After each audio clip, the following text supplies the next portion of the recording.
नमस्कार मेरे प्यारे साथियों, स्वागत है आपका हिंदी ओशन एकेडमी में। आज हम लोग भारतेंदु जी का दूसरा निबंध पढ़ने वाले हैं। इससे पहले हम लोगों ने पूरा निबंध अक्षरशः पढ़ा है, उसको इम्पोर्टेंट तथ्य जाने हैं। अगर वो वीडियो नहीं देखा है तो टेलीग्राम चैनल से जुड़ जाइए। टेलीग्राम चैनल पे आपको उस वीडियो की लिंक मिल जाती है और बाकी जो अपडेट्स हैं वो आपको मिलते रहते हैं। तो ये भारत वर्षोन्नति कैसे हो सकती है, इससे पहले हम लोगों ने पढ़ा था दिल्ली दरबार दर्पण, ठीक है? तो इसका प्रकाशन जरूर याद रखिएगा, 1884। चलिए शुरू करते हैं और आपको मैं बता देती हूँ कि एप्लीकेशन बहुत सारे बच्चे डाउनलोड कर चुके हैं और लगातार डाउनलोड कर रहे हैं। यदि आपको पूरा यूनिट वाइज तैयारी करनी है, इकाई 1 से लेके इकाई 10 तक, तो आप लोग कोर्स लेकर के ज़रूर इसको ट्राई कीजिए, क्योंकि ये आपकी सफलता में बहुत बड़ा योगदान देने वाला है। कोई भी अगर आपको जानकारी चाहिए तो इस नंबर पे आप व्हाट्सएप करके पूछ सकते हैं। आपको नोट्स अगर लेने हैं तो नोट्स ले सकते हैं। हिंदी ओशन एकेडमी में आपको ये मेरे ही द्वारा बनाए गए नोट्स हैं, इकाई 1 से लेके इकाई 10 तक। इन नोट्स को लेने के लिए आप इसी नंबर पर व्हाट्सएप कर सकते हैं, आपके घर तक ये नोट्स पहुँचाए जाएँगे। तो भारतवर्षोन्नति कैसे हो सकती है, ये मैंने आपको पढ़ा दिया था, ये वीडियो पढ़ा दिया था, आगे हम लोग पढ़ेंगे इसके यहाँ से, ठीक है? तो चलिए शुरू करते हैं। कॉपी और पेन साथ में लेके बैठिएगा ताकि आपका कोई भी पॉइंट मिस ना हो।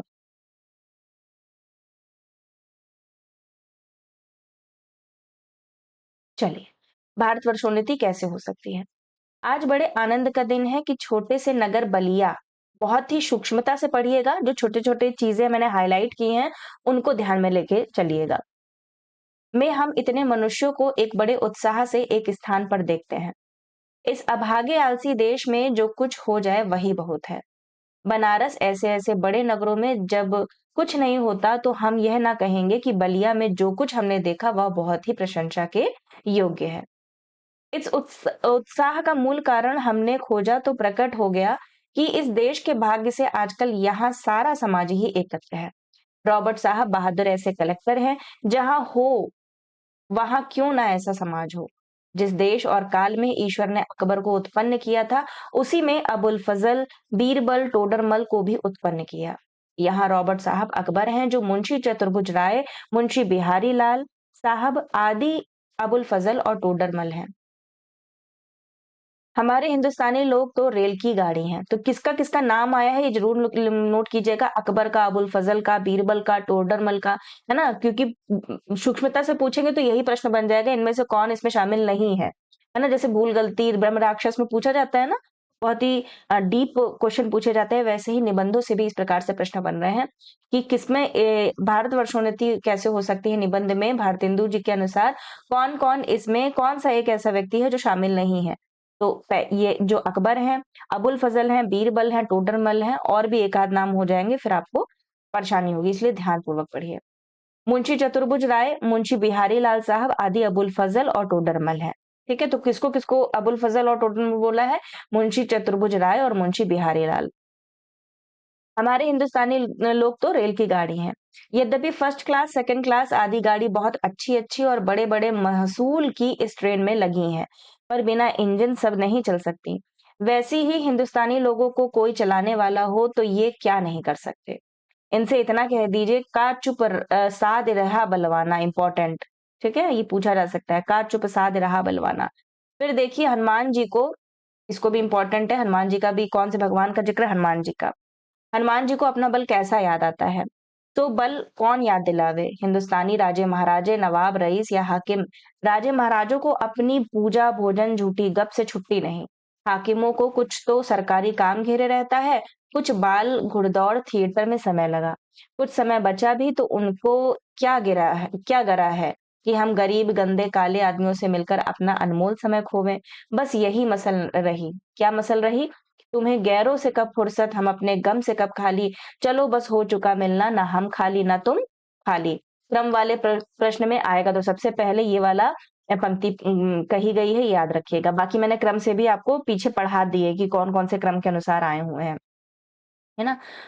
3 मेढक एक के ऊपर एक बैठे थे, ऊपर वाले ने कहा जोक-शोक, बीच वाला बोला गम-शम, सबके नीचे वाला पुकारा गए हम। तो पहले क्या बोला पहले मेढक ने? जोक-शोक, दूसरे ने गम-शम और तीसरे ने गए हम। तो हिंदुस्तान की प्रजा की दशा यही है, गए हम। पहले भी जब आर्य लोग हिंदुस्तान में आकर बसे थे, राजा और ब्राह्मणों के जिम्मे यह काम था कि देश में नाना प्रकार की विद्या और नीति फैलावे। और अब भी ये लोग चाहें तो हिंदुस्तान प्रतिदिन क्या प्रतिछिन बढ़े, पर इन्हीं लोगों को निकम्मेपन ने घेर रखा है। बोद्धारो मत्सरग्रस्ता प्रभवा समरदूषिता। ठीक है, तो ये याद रखिएगा, ये जितनी भी पंक्ति आती है ना संस्कृत की, ये बिल्कुल ध्यान में रखिएगा। क्या साध रहा बलवाना, ये भी, और दूसरा बौद्धारो मत्सरग्रस्ता प्रभवा समरदूषिता। हम नहीं समझते कि इनको लाज भी क्यों नहीं आती कि उस समय में, जबकि इनके पुरखों के पास कोई भी सामान नहीं था, तब उन लोगों ने जंगल में पत्ते और मिट्टी की कुटियों में बैठकर बांस की नालियों से जो तारा ग्रह आदि बेद करके उनकी गति लिखी है, वह ऐसी ठीक है कि 16 लाख रुपए की लागत से विलायत में दूरबीन बनी है। याद रखिएगा, विलायत में जो दूरबीन बनी है वो कितने रुपए की है? 16 लाख। इसको नोट कर लीजिएगा, कहीं पूछा जा सकता है वन लाइनर में। ठीक है, वेरी इंपॉर्टेंट। उनमें उनसे उन ग्रहों को वेद करने में भी ठीक वही गति आती है, और अब आज इस काल में हम लोगों की अंग्रेजी विद्या के और जनता की उन्नति से लाखों पुस्तकें और हजारों यंत्र तैयार हैं। जब हम लोग निरी चुंगी की कतवार फेंकने की गाड़ी बन रहे हैं, यह समय ऐसा है कि उन्नति की मानो घुड़दौड़ हो रही है। अमेरिकन, अंग्रेज, फ्रांसीसी आदि, तुर्की, ताजी सब सरपट दौड़े जाते हैं। सबके जी में यही है कि पाला हम ही पहले छू लें, है ना? आज के दौर में यही रहता है ना कि सबसे पहले हम ही पाला छू लें, सबसे पहले हम ही जीत जाएं, सबसे पहले हम ही अमीर बन लें, सबसे पहले हम ही घूमने चले जाएं। कोई भी चीज हो सकती है ना? तो सबसे पहला काम हम ही कर लें। उस समय हिंदू का टिया वाड़ी खाली खड़े खड़े टाप से मिट्टी खोदते हैं। इनको औरों को जाने दीजिए। जापानी टट्टुओं को हाफते हुए दौड़ते देख करके भी लाज नहीं आती। यह समय ऐसा है कि जो पीछे रह जाएगा फिर कोटि उपाय किए भी आगे न बढ़ सकेगा। लूट की इस बरसात में भी जिसके सिर पर कमबख्ती का छाता और आंखों में मूर्खता की पट्टी बंधी रहे, उन पर ईश्वर का कोप ही कहना चाहिए। मुझको मेरे मित्रों ने कहा था कि तुम इस विषय पर आज कुछ कहो कि हिंदुस्तान की कैसी उन्नति हो सकती है। भला इस विषय पर मैं और क्या कहूँ। भागवत में एक श्लोक है। कौन सा श्लोक है?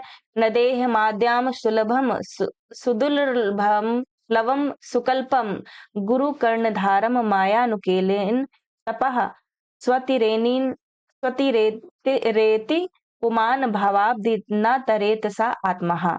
ठीक है, तो ये संस्कृत का श्लोक है। किसका है? भागवत का है ना? Important, very important. भगवान कहते हैं, अच्छा हाँ, इसका क्रम भी याद कर लीजिएगा। सबसे पहले का चुप रहा, साध रहे बलवाना। उसके बाद में कौन सा हम लोगों ने पढ़ा? उसके बाद पढ़ा हम लोगों ने बौद्धारो मत्सरग्रस्ता वाला पढ़ा। उसके बाद लास्ट तीसरे नंबर पे नदेह माध्यम सुलभम। ठीक है, छोटे छोटे पॉइंट्स हैं, इनको आप नोट करते चलिए। भगवान कहते हैं कि पहले तो मनुष्य जन्म ही दुर्लभ है, सो मिला और उस पर गुरु की कृपा और उस पर मेरी अनुकूलता। इतना सामान पाकर भी मनुष्य इस संसार सागर के पार ना जाए, उसको आत्महत्यारा कहना चाहिए। वही दशा इस समय हिंदुस्तान की है। अंग्रेजों के राज्य में सब प्रकार का सामान पाकर, अवसर पाकर भी हम लोग जो इस समय उन्नति ना करे, तो हमारे केवल अभाग्य और परमेश्वर का कोप ही है। सास और अनुमोदन से एकांत रात में सूने रंग महल में जाकर भी बहुत दिनों से प्राण से प्यारे परदेसी पति से मिलकर छाती ठंडी करने की इच्छा भी, उसको लाज से मुंह भी ना देखे और बोले भी ना, तो उसका भाग्य ही है। वह तो कल परदेश चला जाएगा।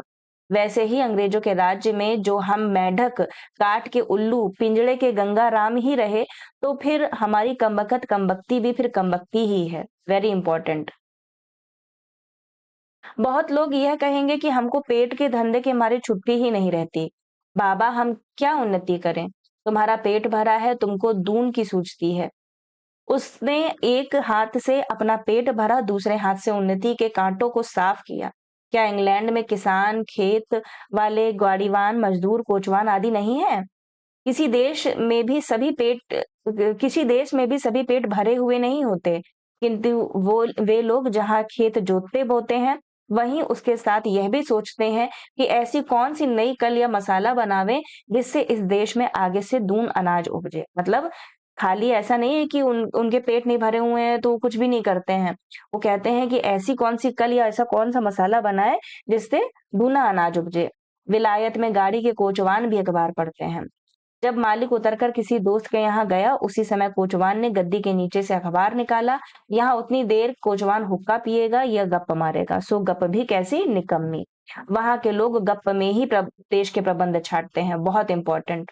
वहां के लोग मतलब विदेशी लोग गप में भी कैसा नहीं कि निकम्मी बातें करते हो, देश के क्या खा छाटते हैं, प्रबंध छाटते हैं।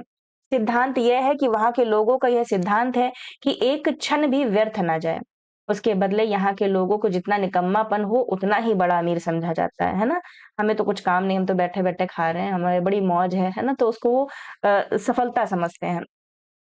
आलस यहाँ इतनी बढ़ गई है कि मलूक दास ने दोहा ही बना डाला। कौन सा दोहा? अजगर करे ना चाकरी, पंछी करे ना काम, दास मलूका कह गए सबके दाता राम। तो ये दूसरा दोहा आ गया, पहला हम लोगों ने पढ़ा था, है ना, कि ना हम खाली ना तुम खाली, दूसरा ये आ गया। चारों ओर आंख उठाकर देखिए तो बिना काम करने वालों की ही चारों ओर बढ़ती है। रोजगार कहीं कुछ भी नहीं है। अमीरों, मुसाहिबी, दलालों या अमीरों के नौजवान लड़कों को खराब करना या किसी की जमा मार लेना, इनके सिवा बतलाइए और कौन रोजगार है जिससे कुछ रुपया मिले। चारों ओर दरिद्रता की आग लगी हुई है कि किसी ने बहुत ठीक कहा है कि दरिद्र कुटुंबी इस तरह अपनी इज्जत को बचाता फिरता है जैसे लाजवंती बहू फटे कपड़ों में अपने अंग को छिपाए जाती है। वही दशा हिंदुस्तान की है। मुर्दमशुमारी का रिपोर्ट देखने से स्पष्ट होता है कि मनुष्य दिन दिन यहाँ बढ़ते जाते हैं और रुपया दिन दिन कमती होता जाता है। ये बहुत इंपॉर्टेंट है जो मैंने हाईलाइट किया है, इसको ध्यानपूर्वक नोट्स में शामिल कर लीजिएगा। जिन्होंने ले लिए हैं उनको तो लिखने की जरूरत नहीं, क्योंकि उनके में ऐड है। तो अब ऐसा उपाय किए काम नहीं चलेगा कि रुपया भी बढ़े और वह रुपया बिना बुद्धि के ना बढ़ेगा। भाइयों, राजा महाराजों का मुंह मत देखो, मत यह आशा रखो कि पंडित जी कथा में ऐसा उपाय बतलाएंगे कि देश का रुपया और बुद्धि बढ़े। तुम आप ही कमर कसो, आलस छोड़ो। कब तक अपने को जंगली हूस, मूर्ख, बोधे, डरपोक पुकरवाओगे? दौड़ो इस घुड़दौड़ में, जो पीछे पड़े तो फिर कहीं ठिकाना नहीं है। फिर कब कब राम जनकपुर आई हैं, वेरी इंपॉर्टेंट। फिर कब कब राम जनकपुर आई हैं, ये इतनी पंक्ति दे दी जाएगी और पूछ लिया जाएगा किस निबंध की है। ध्यान रखिएगा, फिर कब कब राम जनकपुर आई है का ये दिया गया है, किसमें भारतवर्ष उन्नति कैसे हो सकती है, ये पूछा जा सकता है। किसमें? नाखून की उसमें मेरे राम का मुकुट भीग रहा है, मैं, है ना, बिल्कुल कंफ्यूज हो जाएंगे। तो प्रश्न को जितना गूढ़ता से, जितना सूक्ष्मता से पढ़ेंगे, नोट्स बना के पढ़ेंगे, रिपीटेशन करेंगे, उतने चांसेस हो जाएंगे आपका प्रश्न सही होने के। अब भी जो पीछे पड़े तो फिर रसातल ही पहुंचोगे। जब पृथ्वीराज को कैद करके गोरे ले गए तो शहाबुद्दीन के भाई गयासुद्दीन, शहाबुद्दीन का भाई कौन था? गयासुद्दीन, से किसी ने कहा कि वह शब्द वेदी बाण बहुत अच्छा मारता है। एक दिन सभी नियत हुई और 7 लोहे के तावे बाण से फोड़ने को रखे गए। पृथ्वीराज को लोगों ने पहले से ही अंधा कर दिया था। संकेत यह हुआ कि जब गयासुद्दीन हूं करे तब वह तावे पर बाण मारे।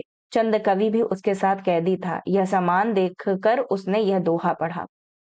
अब की चढ़ी कमान को जाने फिर कब चढ़े, जिन चूके चहुआज इक्के मारे इक्क सर। इंपॉर्टेंट है, ये तीसरा दोहा आ गया। पहला दोहा, हमें गैरों से कब फुर्सत, हमें अपने गम से कब खाली, चलो हो गया न मिलना, न हम खाली न तुम खाली। दूसरा ये मलूक दास का दोहा, अजगर करे न चाकरी, पंछी करे न काम, दास मलूका कह गए सबके दाता राम।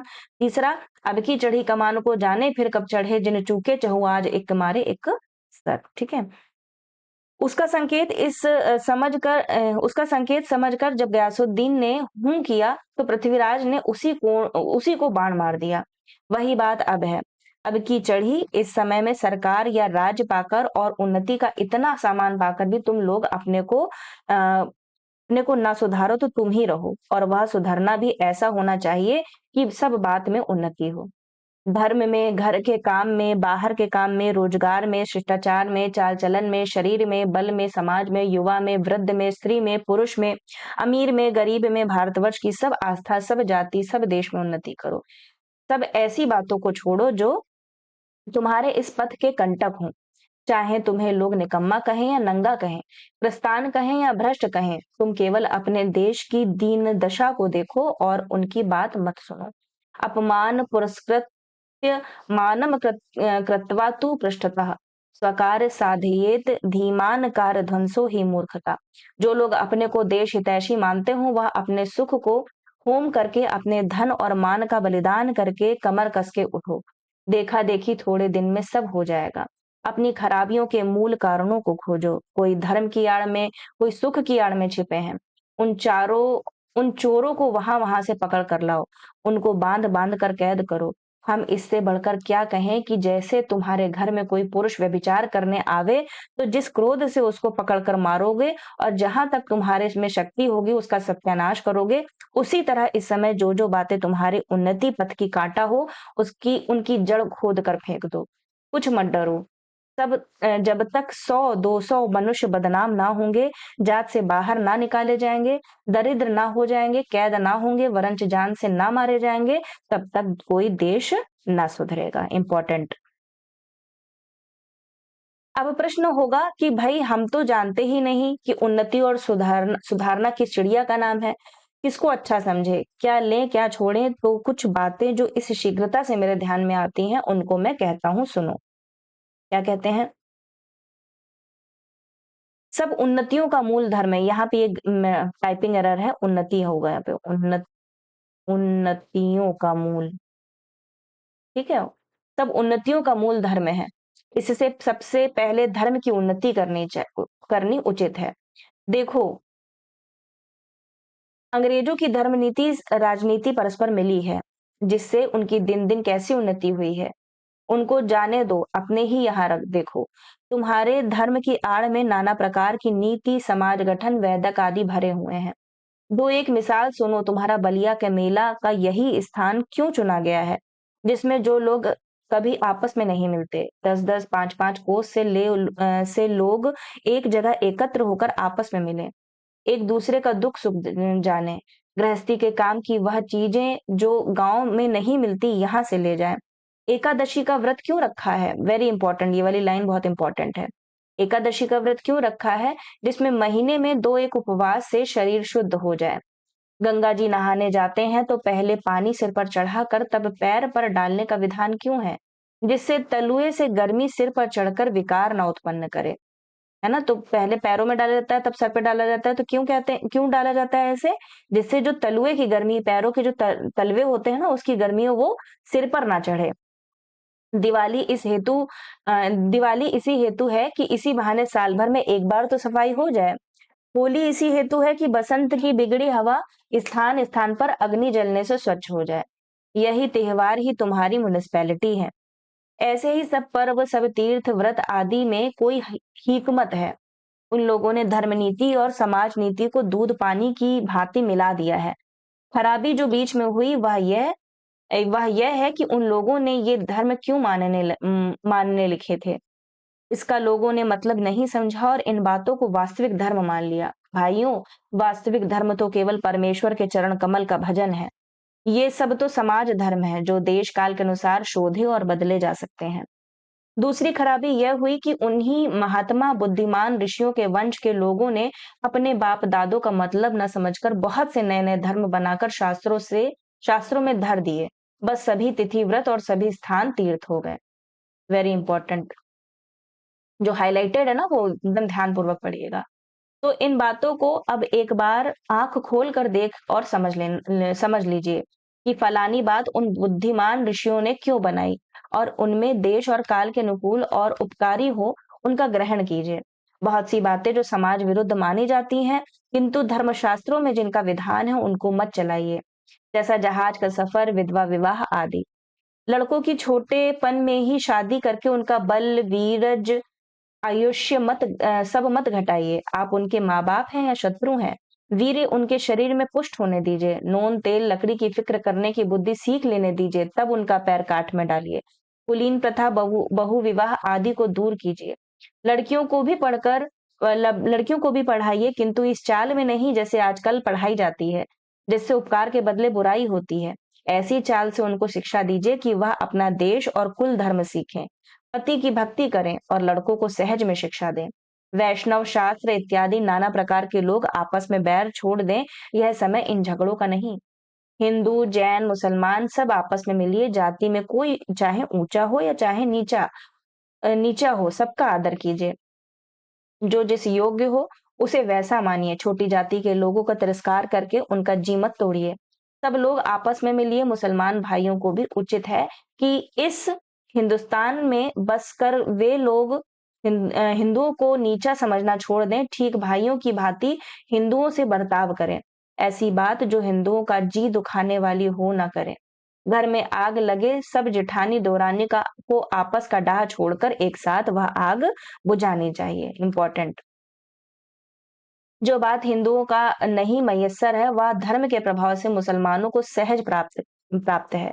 उनके जाति नहीं, खाने पीने में चौका चूल्हा नहीं, विलायत जाने में रोक टोक नहीं, फिर भी बड़े ही सोच की बात है कि मुसलमानों ने अभी तक अपनी दशा कुछ नहीं सुधारी। अभी तक बहुतों को यही ज्ञात है कि दिल्ली लखनऊ की बादशाहत कायम है। यारो वे दिन गए, अब आलस हठ धर्मी यह सब छोड़ो, चलो हिंदुओं के साथ तुम भी दौड़ो, एक एक दो होंगे, पुरानी बातें दूर करो। मीर हसन और इंदर सभा पढ़ाकर छोटेपन से ही लड़कों को का सत्यानाश ना करो। कौन सी दो पुस्तकों का जिक्र है? मीर हसन और इंदर सभा। होश संभाला नहीं कि पढ़ी पारसी, चुस्त कपड़ा पहना और गजल गुनगुनाए।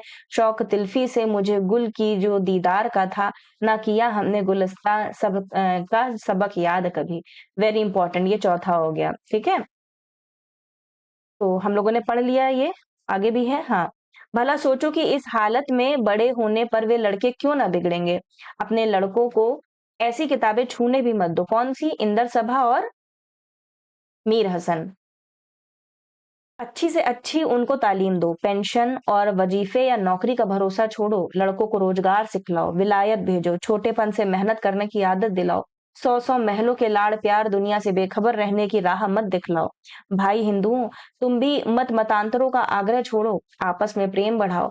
इस महामंत्र का जप करो, जो हिंदुस्तान में रहे, चाहे किसी जाति किसी रंग का क्यों ना हो, वह हिंदू है। हिंदू की सहायता करो। बंगाली, मराठा, पंजाबी, मद्रासी, वैदिक, जैन, ब्राह्मण, मुसलमान, सब एक का हाथ एक पकड़ो। Very important. बंगाली, मराठा, पंजाबी, मद्रासी, वैदिक, जैन, ब्राह्मण, मुसलमान। ठीक है, तो 8 जातियों का यहाँ वर्णन देखने को मिलता है। कारीगरी जिससे तुम्हारे यहाँ बढ़े, तुम्हारा रुपया तुम्हारे ही देश में रहे, वह करो। देखा जैसे हजार धारा होकर गंगा समुद्र में मिली है, वैसे ही तुम्हारी लक्ष्मी हजार तरह से इंग्लैंड, फ्रांसीसी, जर्मनी, अमेरिका को जाती है। दिया सलाई ऐसी तुच्छ वस्तु भी वहीं से आती है। जरा अपने ही को देखो, तुम जिस मार्किन की धोती पहने हो वह अमेरिका की बनी है। वेरी इंपॉर्टेंट ना, दिया सलाई ऐसी तुच्छ वस्तु भी बाहर से आती है और मार्किन की धोती अमेरिका की बनी है। जिस लकलाट का तुम्हारा अंगा है वह कहाँ का है? इंग्लैंड का है। फ्रांसीसी की बनी कंघी तुम जिससे सिर झाड़ते हो वह जर्मनी की बनी। चर्बी की बत्ती तुम्हारे सामने जल जल रही है। ठीक ठीक है, तो फ्रांसीसी की कंघी और जर्मनी की बनी चर्बी की जो बत्ती है वो तुम्हारे सामने जल रही है। इसको नोट कर लीजिएगा, यहाँ से प्रश्न एक बार बन चुका है ना। मार्किन की धोती के आगे लिख लीजिए अमेरिका, लकलाट का अंगा लिख लीजिए इंग्लैंड, कंघी का लिख लीजिए फ्रांसीसी और चर्बी की बत्ती लिख लीजिए जर्मनी की बनी। ठीक है, तो जहां जहां स्थान और जो वस्तु है उसको आप एक टेबल के फॉर्म में बना लेंगे तो आपके लिए बहुत ईजी हो जाएगा। यह तो वही मसल हुई कि एक बेफिक्रे मंगती का कपड़ा पहनकर किसी महफिल में गए। कपड़े को पहचान कर एक ने कहा, अजी अंगा तो फलाने का है। दूसरा बोला, अजी टोपी भी फलाने की है। तो उन्होंने हंसकर जवाब दिया कि घर की तो मूछे ही मूछे हैं। हाय अफसोस, तुम ऐसे हो गए कि अपने निज की काम के वस्तु भी नहीं बना सकते। भाइयों, अब तो नींद से जागो, अपने देश की सब प्रकार से उन्नति करो। जिसमें तुम्हारी भलाई हो वैसी ही किताब पढ़ो, वैसे ही खेल खेलो, वैसी बातचीत करो। परदेसी वस्तु और परदेसी भाषा का भरोसा मत रखो, अपने में अपनी भाषा में उन्नति करो।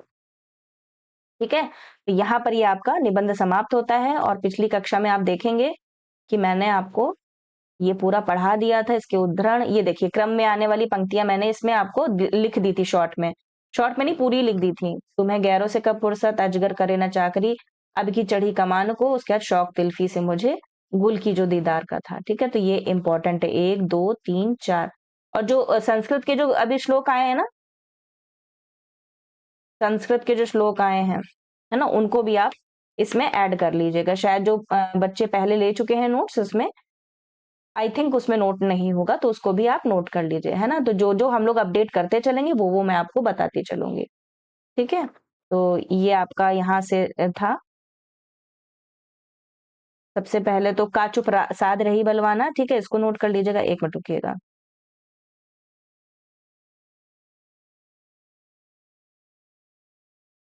एक तो ये वाला नोट कर लीजिएगा संस्कृत में, दूसरा फिर बौद्धारो वाला नोट कीजिएगा। बौद्धारो ये यहाँ से बौद्धारो मत्स्याग्रस्तता दुष्यता क्रम से कर लीजिएगा। उसके बाद तीसरा जो था वो ये नदेह माद सुलभम सुदुर्लभम, ये पूरा श्लोक है भागवत का, तीसरा ये हो गया। और भी कोई आया था?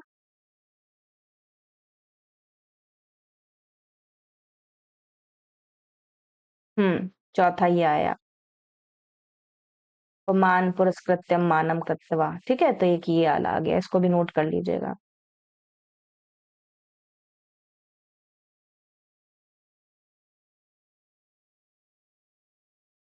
ठीक है, तो चार वही है और चार आपका जो पहले बताया था जो दोहे हैं वो आए हैं। ठीक है, संस्कृत श्लोक और दोहे दोनों आए हुए हैं, उनको आप क्रम से याद कर लीजिएगा। और जो चीजें इंपॉर्टेंट थी वो मैंने आपको बता दी हैं।